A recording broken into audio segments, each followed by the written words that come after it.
Tá? De fato, um tema bastante palpitante. Essas modificações que foram inseridas, foram colocadas no Código de Processo Penal, elas de fato trouxeram grandes discussões principalmente sobre as inovações que foram trazidas. Nós podíamos discutir aqui vários pontos sobre aquilo que foi abordado por você, Dr. Alisson, mas eu vou me dedicar a um tópico apenas. Tá? Você foi muito incisivo na parte de citação por hora certa. E eu vi no seu trabalho a sua preocupação, principalmente em colocar esse novo instituto que foi introduzido na legislação processual penal, né, em consonância com a suspensão do processo nos termos do artigo 366, né, da Lei de Ritos, que trata da suspensão em caso de não ter sido localizada, né, pessoalmente para ser citado. Você disse que é contra veementemente, porque acha que ele atenta aos princípios constitucionais, especificamente o da ampla defesa. Eu pergunto, porque me preocupo muito com isso. Eu sou garantista na essência, mas também nós temos que ver o outro lado da moeda, que é a prestação jurisdicional em relação à sociedade. Né? E esse tema de celeridade aos processos, ele vem sendo cobrado, não é de hoje, é de muito tempo. Né? Se você é contra a citação por hora certa, qual mecanismo seria utilizado, isso se você tem ideia, para inibir quem de forma ordenada, querida, desejada, se omite, se esconde para não ser citado? Não é o caso daquele que desaparece, não é encontrado. Esse sim, não houve a citação pessoal, citação por edital, suspensão do processo pelo 366. E aquele que tem endereço certo, sabe-se onde encontrá-lo, e ele se esconde, foge em prestar contas à justiça. Como seria em relação a esse tipo de acusado? Bom, esse tema é bastante polêmico, porque mesmo ele tendo um endereço certo, mesmo sabendo onde encontrá-lo, e mesmo se ele estiver oculto, como a gente vai saber se ele está oculto, de fato, querendo estar escondido para não ser citado, ou se ele está oculto porque ele está desaparecido?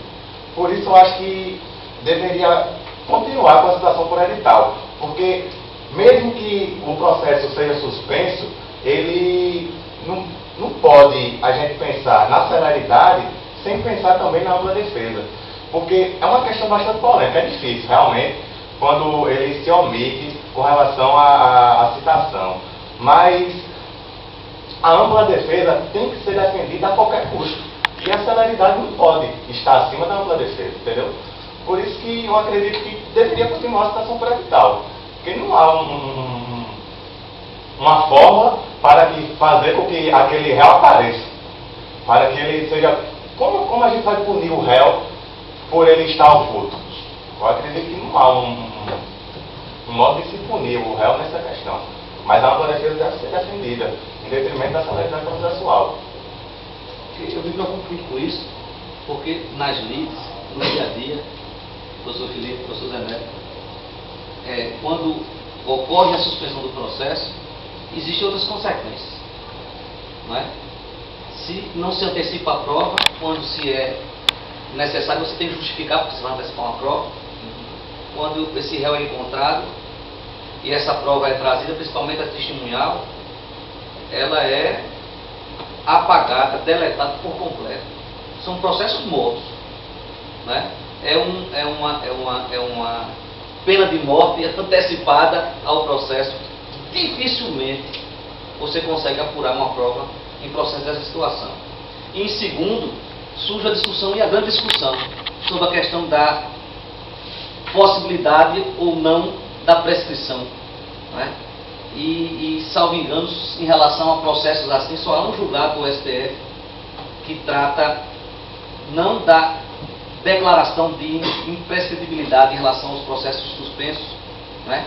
Das ações, dos crimes, das ações penais em relação a esses crimes. Não é? Mas o STF tem se manifestado nesse sentido, muito embora haja posição contrária do STJ, que vem se defendendo que deve se aplicar o artigo 109, não é? Os prazos do artigo 109, porque ao passo em que nós temos que defender, e é claro, todo réu tem que ter o direito amplo de se defender. Não é? Mas há também o direito da sociedade. Porque queira ou não queira, sem querer aqui entrar no mérito de que crime foi, de que crime não foi, não é? Isso é algo de muita importância e muita relevância. Porque gera na sociedade, no meio que você vive, né, um sentimento de impunidade, não é? E a cobrança em cima da justiça, às vezes feita de forma equivocada, não é? É muito grande. Não é? Daí a preocupação do lado do senador, não é? E eu não entendi essa preocupação, porque na avaliação de eleições, alguns são eleitos, são aprovados pela sociedade, e na legislação seguinte, ou na eleição seguinte, ele não é aprovado, ele não é eleito, não é? Então, eu acho que as modificações que tanto se preocuparam, né, e eu discuto muito isso, a questão da forma de julgamento dos crimes que são da competência do júri, né, porque eu não sei se essa é a forma correta de se julgar. Não é? Essa sensação é justamente a sensação de impunidade. Não é? E essa sensação essa impunidade, essa problemática também se refere aos processos, não só do júri, mas também aos processos do singular, quando eles não são julgados, quando eles não são apreciados pelo Poder Judiciário. Não é? E as pessoas que são vítimas, elas também batem lá na porta e cobram de você, não é? E cobram da sociedade, e falam para a sociedade. Não é? Eu acho que algo deve ser feito, não só em relação à celeridade, eu acho que deve haver celeridade nos processos, não é? Eu acho que deve haver respeito à ampla defesa, ao devido processo legal, o contraditório, não é? Mas também é a pessoa que infringiu um dispositivo da legislação penal também prestar contas com a justiça, não é? E a perfeita adequação de todas as regras ao convívio, principalmente em sociedade. Não é? Quanto à prescrição que o senhor falou também, eu também defendo que a prescrição deveria ser suspensa nesses casos de omissão. Eu acho só essa intervenção que eu queria fazer, essa referência. Antes de passar a palavra para o professor Felipe, eu queria fazer só um comentário, Jorge. Você disse aí que é difícil diferenciar os casos em que ele não seria encontrado. Dos que ele se omite de forma... Mas, na realidade, tudo bem, em algumas situações pode até ser difícil. Mas o que o legislador talvez tenha pensado são aquelas situações em que dê para diferenciar da seguinte forma. Uma coisa é um oficial chegar na casa do réu, não encontrar lá, a casa está fechada para sempre, ele pergunta aos vizinhos e diz, não, ninguém aparece aqui há muito tempo. É um caso. Entendeu? Então, isso aí o réu está em local incerto e não sabido. Ele não aparece na sua casa, o local de trabalho ele não está lá. Então ninguém sabe o seu paradeiro, como se diz, ninguém sabe onde ele está. Aí tudo é o caso deve estar. Mas se o oficial chega na casa, bate lá, toca a campainha, ninguém atende, pergunta aos vizinhos, diz, não, ele está aí. Ele está sempre no por aí. trabalho, só chega à meia-noite, geralmente a situação é essa. Então alguém da casa atende e quer dizer, ele só chega à meia-noite. O oficial chega lá meia-noite e ninguém atende. Entendeu? Que horas ele vai estar aqui? Não, eu acho que só no fim de semana. Chega no fim de semana ele viajou. Então tem sempre uma desculpa, alguém está sempre dando a desculpa para ele não ser encontrado. Então nesse caso, é o que o legislador diz, vendo o oficial que o réu se oculta para não ser citado, aí seria o caso da citação por hora certa. Talvez a sua preocupação é pertinente no sentido do oficial não diligenciar o suficiente para saber se ele realmente está se ocultando ou não. Essa questão fica nas mãos do oficial.